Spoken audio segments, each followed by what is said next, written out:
Kapag ang lalaki madiskarte, mabait, masipag, tamban nyo na yung mga babae, huwag na kayo maghanap ng mas bugi pa. Pag naloko kayo ng mga pugi, sasabihin nyo naman, pare-pareho kami mga lalaki. Katanga-tanga nyo kasi. Hanap-hanap kayo ng mga pugi, tapos pag naloko kayo, alam nyo nga ang babaero, pinili nyo pa talaga, sasabihin nyo naman lahat kami mga lalaki, pare-pareho. Wow. Grabe mindset nyo ba? Huwag naman ganon. Grabe na yung suklay-suklay ko ng buhok na ito para makamadala ng gusto, para magustuhan nyo. Tapos yung kumpara nyo lang ako sa mga manluloko. Huwag ganon yung mindset nyo. Ay kasi, hinitaan lang kayo ng pugi, naglaway kayo agad.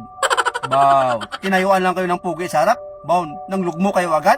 Pero kapag pangit yung sarapan nyo, naiinis kayo. Tapos ngayon, standard nyo, puro pugi.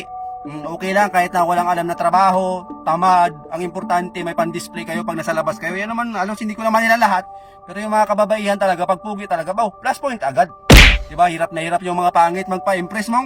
Yung mga lalaki na pugi talaga, tapos macho pa, simple lang, basic lang magpa-impress sa mga babae. Tayuan lang yan, paubad-ubad lang, pakita-kita lang ng abs ito ng mga babae. Baw, di puga. Dumaluy-luy, nakita ang mga pantalon pag nakita ng mga pugi ba? Pero ang real talk dito, aanhin nyo man yung mga pugi na yan, wala namang alam na trabaho. Ano yan, display nyo lang sa bahay nyo, kayo ang magpalamon dyan. Aanhin nyo yung macho, tamad naman. Ano, papakin nyo yung muscle nyan? Baw, di puga. Ano yan, pakain sa nyo, itlog araw-araw? Baw, mag-isip nga kayo. Tapos ngayon magdadrama kayo pag nasaktan kayo ng mga pugi na gusto nyo kasi standard nyo mong. Kahit na tama ng standard pugi, baw. Tapos itadamay kami mga lalaki. So kamusta naman tayo ngayon? Marami akong kilalang mga tropa na broken na ngayon kasi pinangiiwan ng mga asawa nila. Kasi naghanap yung mga asawa nila na mas pugita. Di ba? Alam mo yon, yung trabaho nila, construction lang, tapos yung asawa nila naghanap ng mabango. Di ba? Malinis, matikas.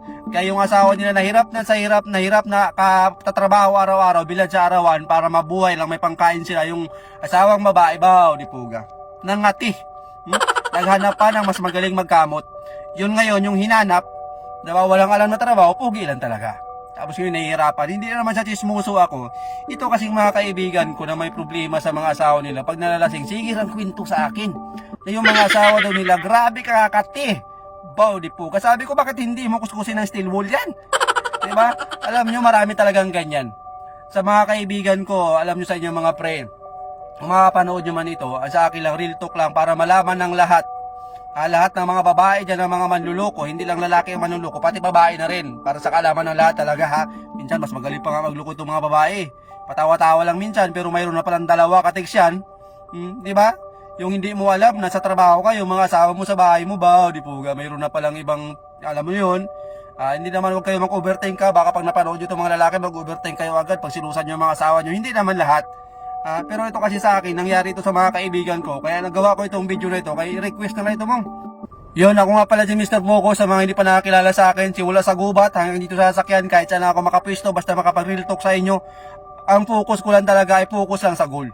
Salamat pala dahil 1 million followers na tayo. Gusto ko lang magpasalamat na sobra-sobra, hindi ko alam kung paano kayo bayaran. Real talk ko na lang siguro kayo.